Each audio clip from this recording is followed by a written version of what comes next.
Hi friends, എല്ലാവർക്കും PSC winning ഷോട്ട്സിൻ്റെ പുതിയൊരു ക്ലാസ്സിലേക്ക് സ്വാഗതം. നമ്മൾ നോക്കാൻ പോകുന്നത് 2019 മുതൽ 2024 വരെ ബയോളജി ഭാഗത്ത് നിന്നും PSC ചോദിച്ചിട്ടുള്ള ചോദ്യങ്ങളാണ് നമ്മൾ ഈ ക്ലാസ്സിൽ നോക്കാൻ പോകുന്നത്. ഒന്നാമത്തെ ചോദ്യം, ആൽഫ ഇൻ്റർഫെറോണുകളുടെ ഉപയോഗം എന്ത്? കാറ്റഗറി നമ്പർ 35/2023 എന്ന് പറഞ്ഞ ചോദ്യപേപ്പറിൽ ചോദിച്ചാണ്. ആൽഫ ഇൻ്റർഫെറോണുകളുടെ ഉപയോഗം എന്താണ്?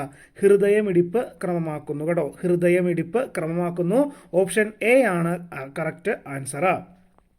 രണ്ടാമത്തെ ചോദ്യം, ജീവമണ്ഡലത്തിൻ്റെ സംരക്ഷകർ എന്നറിയപ്പെടുന്നത് ആര്? കാറ്റഗറി നമ്പർ 35/2023 ചോദിച്ചാണ്.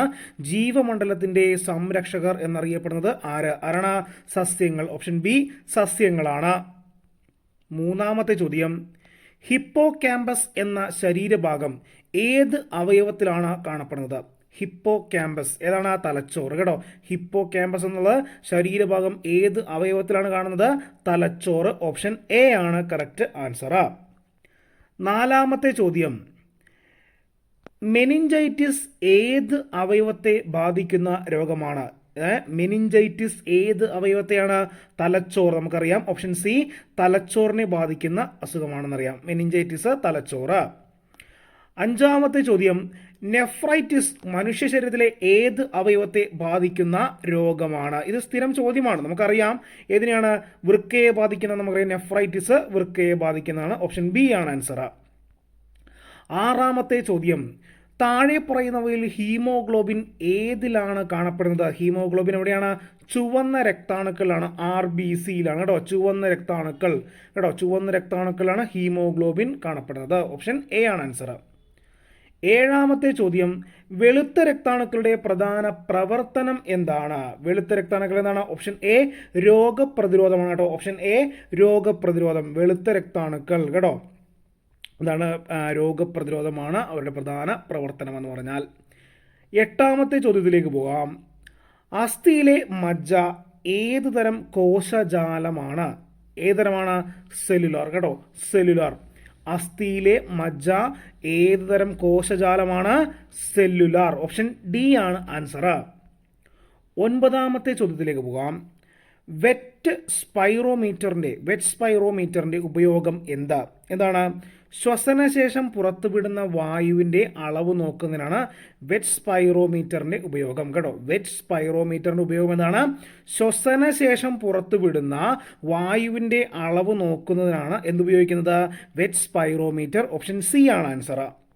പത്താമത്തെ ചോദ്യം, മാംസപേശികളുടെ ചുരുങ്ങലിന് കാരണമാകുന്ന പ്രോട്ടീൻ ഏതാണ്? ആക്റ്റിനും മയോസിനും കേട്ടോ. മാംസപേശികളുടെ ചുരുങ്ങലിന് കാരണമാകുന്ന പ്രോട്ടീൻ ഏതാണ്?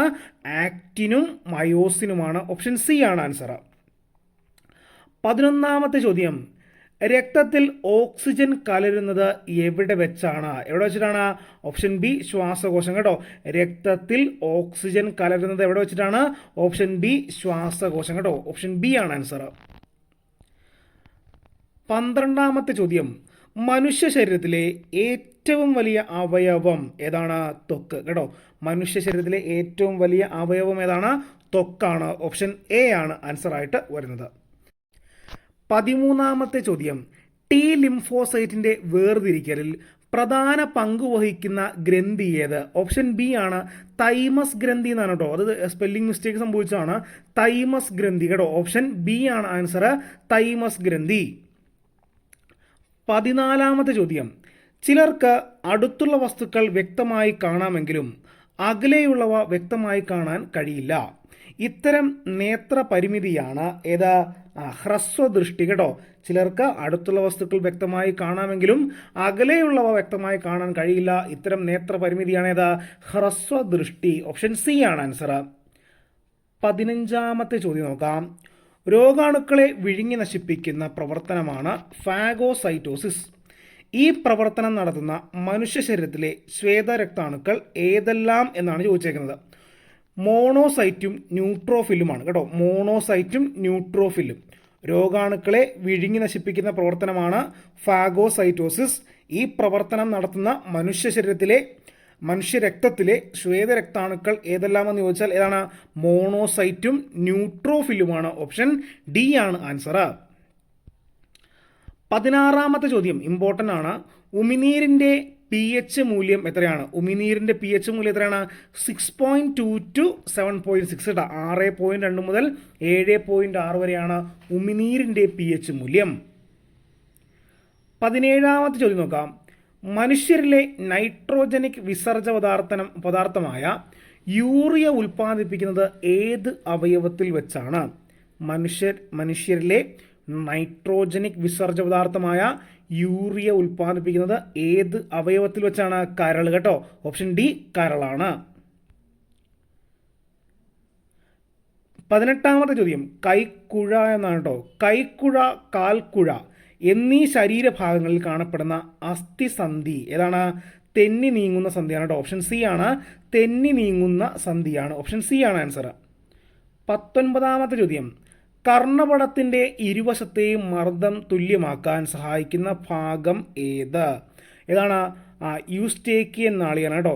കർണപടത്തിൻ്റെ ഇരുവശത്തെയും മർദ്ദം തുല്യമാക്കാൻ സഹായിക്കുന്ന ഭാഗം ഏതാണ്? യൂസ്റ്റേക്കിയൻ നാളിയാണ്. ഓപ്ഷൻ ബി ആണ് ആൻസർ. 20ാമത്തെ ചോദ്യം ഗർഭാശയ ഭിത്തിയിലെ പേശികളെ സങ്കോചിപ്പിക്കുന്ന ഹോർമോൺ ഏതാണ്? ഓക്സിറ്റോസിൻ കേട്ടോ. ഓക്സിറ്റോസിൻ ആണ്. ഗർഭാശയ ഭിത്തിയിലെ പേശികളെ സങ്കോചിപ്പിക്കുന്ന ഹോർമോൺ ഏതാണ്? ഓക്സിറ്റോസിൻ ആണ്. ഓപ്ഷൻ എ ആണ് ആൻസർ. 21ാമത്തെ ചോദ്യം താഴെ പറയുന്നവയിൽ എമർജൻസി ഹോർമോൺ ഏതാണ്? അഡ്രിനാലിൻ കേട്ടോ. ഓപ്ഷൻ എ അഡ്രിനാലിനാണ്. താഴെ പറയുന്നവയിൽ എമർജൻസി ഹോർമോൺ ഏതാണ്? അഡ്രിനാലിൻ. ഓപ്ഷൻ എ ആണ് ആൻസർ. 22ാമത്തെ ചോദ്യം ശരീര വളർച്ചയ്ക്ക് സഹായിക്കുന്ന പോഷക ഘടകം ഏതാണ്? ശരീര വളർച്ചയ്ക്ക് സഹായിക്കുന്ന പോഷക ഘടകം ഏതാണ്? ഓപ്ഷൻ സി കൊഴുപ്പ് കേട്ടോ. കൊഴുപ്പ്. 23ാമത്തെ ചോദ്യം മനുഷ്യ ശരീരത്തിൽ അന്നപഥത്തിൻ്റെ ഏതു ഭാഗമാണ് ആഹാര പോഷക ഘടകങ്ങളെ രക്തത്തിലേക്ക് ആഗിരണം ചെയ്യുന്നത്? ചെറുകുടൽ കേട്ടോ. ഓപ്ഷൻ സി ചെറുകുടലാണ്. മനുഷ്യ ശരീരത്തിൽ അന്നപഥത്തിലെ ഏതു ഭാഗമാണ് ആഹാരത്തിലെ പോഷക ഘടകങ്ങളെ രക്തത്തിലേക്ക് ആഗിരണം ചെയ്യുന്നത്? ചെറുകുടലാണ്. ഓപ്ഷൻ സി ആണ് ആൻസർ. 24ാമത്തെ ചോദ്യം താഴെ പറയുന്നവയിൽ ഹൃദയപേശിയുമായി ബന്ധപ്പെട്ട ശരിയായ പ്രസ്താവനകൾ ഏതെല്ലാമെന്നാണ് ചോദിച്ചിരിക്കുന്നത്. കുറുകെ വരകൾ കാണപ്പെടുന്നു, സ്പിൻഡിൽ ആകൃതിയിലുള്ള കോശങ്ങൾ അനൈച്ഛിക ചലനങ്ങൾ സാധ്യമാക്കുന്നു, ഐച്ഛിക ചലനങ്ങൾ സാധ്യമാക്കുന്നു. ഇതിൽ 2ഉം 3ഉമാണ് ശരിയായ പ്രസ്താവനകളെന്ന് പറഞ്ഞത് കേട്ടോ. 2ഉം 3ഉമാണ് ശരിയായ പ്രസ്താവനകൾ, ബാക്കി തെറ്റാണ് കേട്ടോ. താഴെ പറയുന്നവയിൽ ഹൃദയപേശിയുമായി ബന്ധപ്പെട്ട ശരിയായ പ്രസ്താവനകൾ ഓപ്ഷൻ 2ഉം 3ഉമാണ്. അപ്പോൾ ആൻസർ വരുന്നത് ഓപ്ഷൻ സി ആണ് കേട്ടോ. 25ാമത്തെ ചോദ്യം മനുഷ്യ ശരീരത്തിൽ ഇൻസുലിൻ പുറപ്പെടുവിക്കുന്ന ഗ്രന്ഥി ഏതാണ്? അത് പാൻക്രിയാസ് ആണ്. മനുഷ്യ ശരീരത്തിൽ ഇൻസുലിൻ പുറപ്പെടുവിക്കുന്ന ഗ്രന്ഥി ഏതാണ്? പാൻക്രിയാസ് ആണ്. ഓപ്ഷൻ ബി ആണ് ആൻസർ. നിങ്ങൾക്ക് ക്ലാസ് ഇഷ്ടപ്പെട്ടാൽ തീർച്ചയായും ഒന്ന് ലൈക്ക് ചെയ്യുക, ഷെയർ ചെയ്യുക. താങ്ക്